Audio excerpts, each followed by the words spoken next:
Bienvenue sur le résumé de la 32e édition du Grand Prix E3 à Roelbeke. Nous sommes le 25 mars 1989, 211 km au menu de la classique flandrienne, disputée sous le soleil et donc dans des conditions climatiques assez printanières.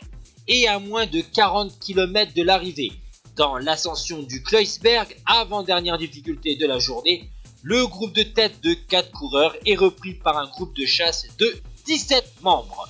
La montée du Tegenberg ne va provoquer aucune sélection au sein de ce groupe de tête.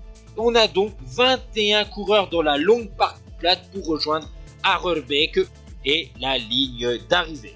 Donc devant, dans les 21 coureurs qui constituent le groupe à l'avant de la course, il y a 3 Panasonic avec Peiper, Van der Harden et Vampers, 3 Hitachi, Likens, Sergent et Criquelion, 2 ADR, Eddy Planckaert et le jeune Johan Mosseu, 2 TVM, Phil Anderson l'Australien et Schurer, Adrie van der Poel, Goossens et Bowmans pour la Domex.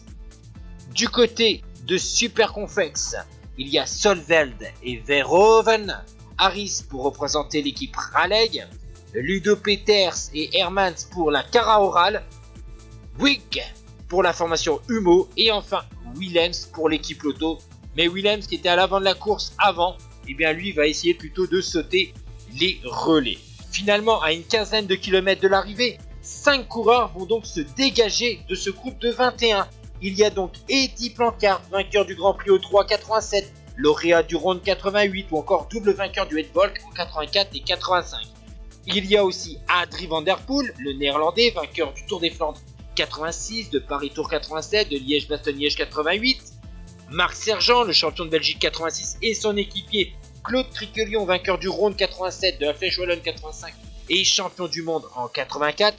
Et enfin, le dernier coureur, il est aussi néerlandais, c'est Eddy Schurer. Derrière, les Panasonic sont piégés. Eric van der Harden avec sa pointe de vitesse fait peur, lui qui a remporté le Grand Prix E3 en 86. Phil Anderson qui a remporté cette course en 85, lui aussi est piégé. Devant, et bien dès qu'il y a une petite désentente, Claude Criquelion relance l'allure de ce groupe de tête qui est rentré donc dans Roelbeke pour les derniers kilomètres. Malgré une petite accélération de Claude Criquelion dans le dernier kilomètre, on va donc assister à un sprint à 4 puisque Criquelion lui ne disputera pas le sprint. Il a donné toutes ses forces pour permettre à Marc Sergent de disputer la victoire sur ce Grand Prix E3 et donc on va voir donc ce sprint dans l'ultime ligne droite à Roelbeke.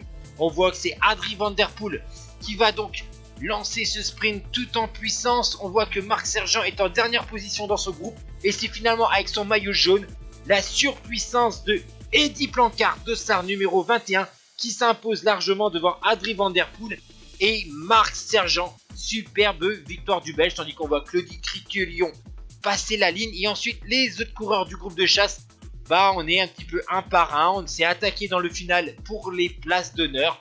Malheureusement, pour Eric van der Harden, il ne figurera pas dans le top 10 de cette classique flandrienne. Voici donc le sprint de ce groupe pour la place au-delà du top 10.